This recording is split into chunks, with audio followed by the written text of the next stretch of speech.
Congress leader Rahul Gandhi on Sunday posted a wish for the new year as the country was soaked in celebrations while ringing in 2023.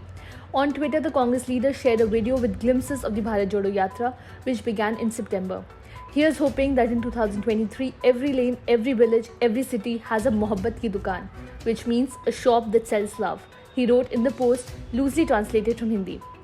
Wishing everyone a very happy new year, the Congress MP from Kerala's Wayanad further added. The Grand Old Party's Bharat Jodo Yatra is set to end in Jammu and Kashmir this month after covering several states. The Mass Contact program is the party's biggest attempt in nearly a decade at rekindling its connect with prospective voters amid preparations for various state elections and 2024 national polls after facing back-to-back defeats since the 2014 Lok Sabha polls. Massive crowd gathered at Maharashtra's Pune to mark the 205th anniversary of the Bhim-Koregaon battle. A large crowd of people gathered at the Jai Stambh to visit Koregaon Bhim village to offer their tributes on the anniversary of the battle, which was fought on January 1, 1818 between the British East India Company and the Peshwa faction of the Maratha Confederacy. Violence broke out during the bicentenary celebrations of the Bhim-Koregaon battle on January 1, 2018, in which one person was killed and several others were injured. The police had filed 58 cases against 162 people.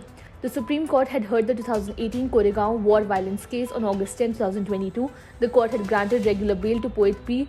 Varavara Rao, accused in the 2018 Bhim-Koregaon violence case on medical grounds. He was arrested from his home in Hyderabad on August 28, 2018. The Pune police had registered an FIR under various sections on January 8, 2018 at the Vishrambhog police station. Assam CM Hemant Biswa Sarma on Saturday laid the foundation stones and inaugurated projects worth Rs 973.38 crores. Sarma attended the last program of the first phase of Bikakhor Babe Eta Pokhek at Tinkhong in Dibrugarh district. The Chief Minister urged the people to lead an economic revolution to give a major fillip to the overall development of the state. Speaking at the public meeting, Chief Minister Sarma said that Assam witnessed many agitations, dharnas and hartals over the years, but it is time to concentrate on rejuvenating the intellectual, cultural and developmental landscape of the state.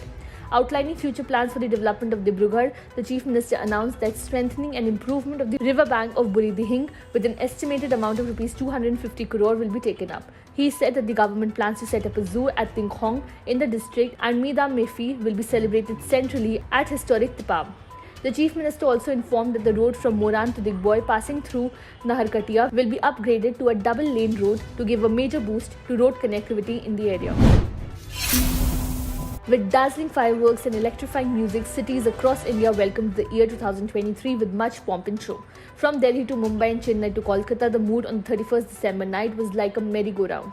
In Delhi, people in large numbers gathered at India Gate to celebrate New Year. Special parties were organized at pubs and clubs in different parts of the national capital.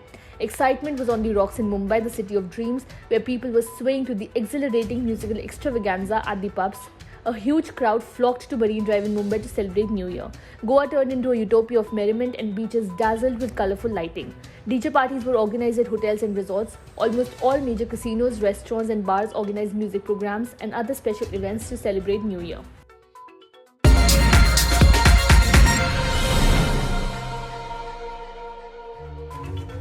Subscribe to One India channel and never miss an update.